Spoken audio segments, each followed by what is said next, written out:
What's going on, you guys? Welcome back to One Gun's Point of View.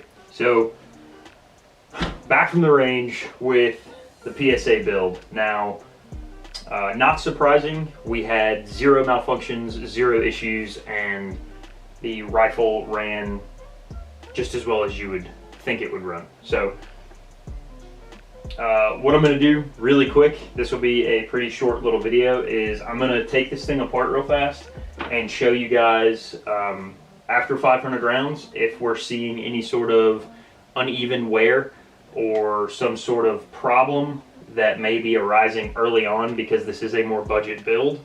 500 rounds isn't a lot, however, we did get it really hot. We burnt off the,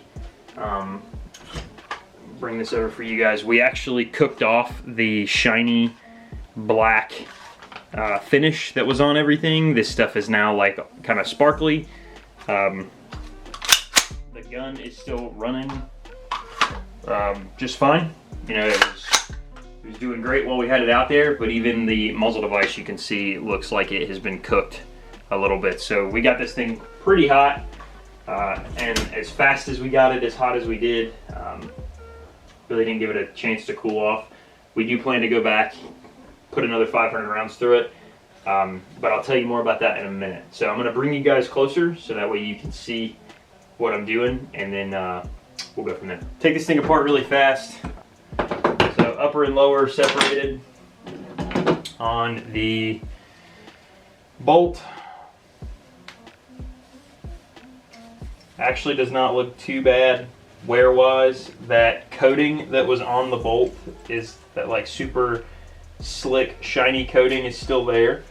So whatever they are putting on their bolts to make them wipe off good, still feels pretty good.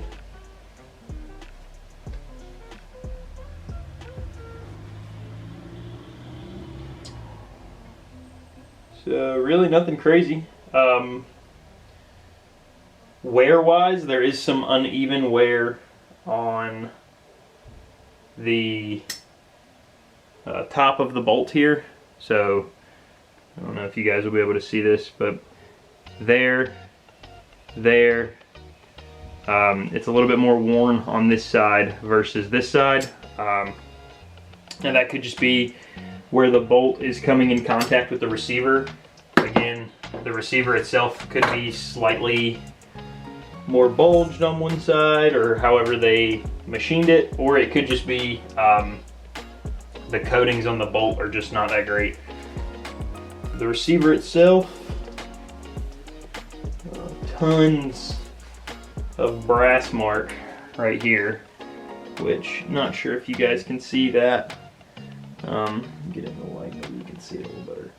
But the this entire thing right here is just brassed up, which means this thing is incredibly overgassed, which we figured and also knew from the testing.